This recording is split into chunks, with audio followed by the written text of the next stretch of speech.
The next is Allahu Samad. Allah, the absolute and eternal. Was Rajneesh absolute and eternal? We know from his autobiography, he was suffering from chronic backache, from asthma, from diabetes mellitus. Imagine Almighty God suffering from chronic backache, asthma, diabetes mellitus.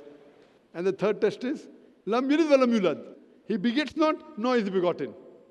We know from his autobiography, he was born in a place in Madhya Pradesh. He had a mother and father who later on became his disciples.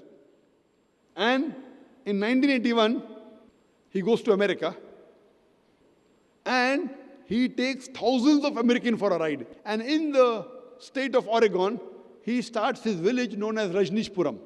And he takes thousands of Americans for a ride. Later on, the American government arrests him and puts him behind bars.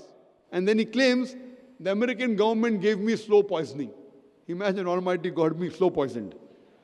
In 1985, they kick him out of the country and he comes back to India. And in the city of Pune, he starts his center. He goes back to where he had started earlier, which is really called as Osho Commune. And he goes back to Pune, and I've been to his center, Osho Commune. I like visiting such places. It gives a new dimension for doing dawa.